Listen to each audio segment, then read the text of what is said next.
Good evening friends, hopefully आप अच्छे से तैयारी कर रहे होंगे। और जैसा कि आपको पता है कि हम 20 कदम सफलता के 9 वीडियोस जो हैं, 9 क्लासेस जो हैं वो कर चुके हैं। और आज जो है हम बात करेंगे 10th क्लास की।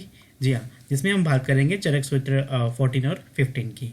ठीक है, तो काफ़ी इंपॉर्टेंट है। हालांकि हमने 9 क्लास में स्नेहन अध्याय करा था, वहाँ से क्वेश्चन बनता ही बनता है। और 14 और 15 चैप्टर में भी एक क्वेश्चन जो है वो देखा जाता है। ठीक है, तो आइए शुरू करते हैं। कहता है स्वेदन से वात कफ रोग जो है वो दूर होते हैं। तो स्वेदन जो हम करते हैं उससे हम वात कफज विकार जो होते हैं वो दूर होते हैं। स्वेदन के भेदों की बात करें तो जो जनरली साग्नि स्वेद और निराग्नि स्वेद, ऐसे दो तरह के स्वेद हमें देखने को मिलते हैं। तो साग्नि स्वेद जो अग्नि की सहायता से होते हैं, निराग्नि जो बिना अग्नि के होते हैं, है ना। तो साग्नि स्वेद चरक ने 13 कहे हैं, सुश्रुत भागवत ने 4 कहे हैं और काश्यप ने 8 कहे हैं। निराग्नि स्वेद चरक ने 10 कहे हैं, सुश्रुत ने 7 कहे हैं। इसके अलावा स्वेदन के वेदों में स्निग्ध स्वेद, रुक्ष स्वेद, स्निग्ध रुक्ष स्वेद। तो स्निग्ध स्वेद जो होता है वात रोगों में, रुक्ष होता है वो कफ रोगों में, स्निग्ध रुक्ष जो है वो वात कफ रोगों में हमें देखने को मिलता है। महान स्वेद, मध्यम स्वेद और दुर्बल स्वेद, ये भी 3 तरह की क्लासिफिकेशन है स्वेदन की। तो वो बलवान रोगों में हम महान स्वेद करते हैं, मध्यम रोगों में हम मध्यम स्वेद और अल्प रोगों में हम दुर्बल स्वेद जो है वो करते हैं। ठीक है, तो ये 2 पॉइंट हो गए। थर्ड पॉइंट पे चलते हैं, तीसरे कदम पे। तो नेत्र, हृदय, वृषण में स्वेद जो है वो जनरली, स्वेदन जो है वो जनरली निषेध है। किंतु अगर हमें आत्यंतिक इमरजेंसी या ज़रूरत है तो ऐसी स्थिति में हम मृदु स्वेद करवाते हैं। भागवत ने यहीं पर जो है मृदु स्वेद के जगह पे अल्प जो है स्वेद करने को कहा हुआ है। 4th पॉइंट में वक्षण में मध्यम स्वेद कराते हैं, ऐसा चरक ने कहा है, जबकि भागवत ने यहाँ पे मध्यम स्वेद को की जगह पे अल्प स्वेद कहा हुआ है। स्वेदन के अति योग की चिकित्सा में हम मधुर, स्निग्ध व शीतल आहार विहार का सेवन जो है वो कराने को कहा है चरक ने। नाड़ी स्वेद में नाड़ी की जो नाड़ी जो होती है वो हाथी के सूंड के आकार की, तो गजा अग्रहस्ता संस्थानाम होनी चाहिए। लंबाई 1 व्याम या हाफ व्याम, मूल भाग 1/4 मोटा व अग्र भाग 1/8 पार्ट जो है वो मोटा होना चाहिए। और जो नाड़ी जो है वो हाथी के सूंड की तरह 2-3 स्थानों पर टेढ़ी व घुमावदार यानी कि मुड़ी हुई होनी चाहिए। अवगाहन स्वेद की मात्रा जो है वो भाप्रकाश ने 4 मुहूर्त कही हुई है। ठीक है, जंताक स्वेद का प्रयोग हेमंत ऋतु में है।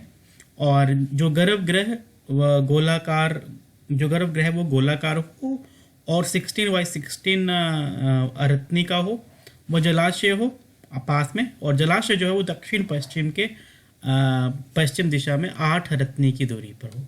ठीक है जी, तो ये हमारे 8 पॉइंट हो गए।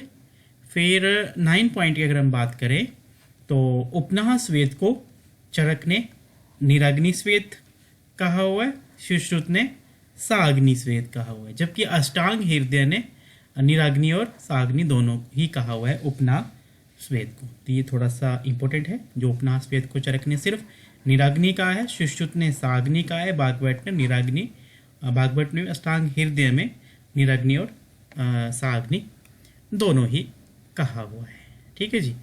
नेक्स्ट मन आता है भवन कर्म में मदन फल चूर्ण की जो मात्रा है वो अंतनक मुष्टि है ना, जैसे जितने की एक मुष्टि में उनको नक ये जो अंगूठा होता है इसको अंदर करके जो है एक मुट्ठी में जितना वो मदन फल पिपली का पाउडर आ जाता है उतना जो है चूर्ण की मात्रा लेने को आचार्य चरक ने कहा हुआ है ना।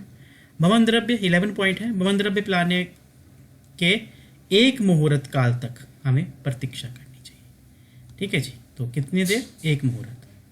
फिर कहता है कि स्वेद का प्रादुर्भाव होने पर दोषों का विलयन होना। ठीक है, जब स्वेद का प्रादुर्भाव हो तो ऐसा समझते हैं कि दोषों का विलयन हो रहा है। लोम हर्ष होने पर, जैसे रोंगटे से खड़े हो जाते हैं ना, तो वैसा हो तो दोषों का अपने स्थान से गमन हो रहा है, दोष जो है वो अपने स्थान से चलमान हो रहे हैं।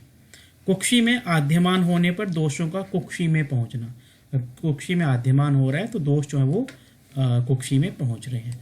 हल्लास और आश्रय श्रावनस, जैसे स्लाइवेशन सी होना है ना, तो वो दोषों का ऊर्ध्वमुखी होना, ये समझना चाहिए। तो लगातार ना AIPGT के अंदर ये ट्रेंड रहा कि यहाँ से क्वेश्चन आते रहे, तो ये काफ़ी इंपॉर्टेंट है कि स्वेद का अगर प्रादुर्भाव हो रहा है तो दोषों का विलयन हो रहा है।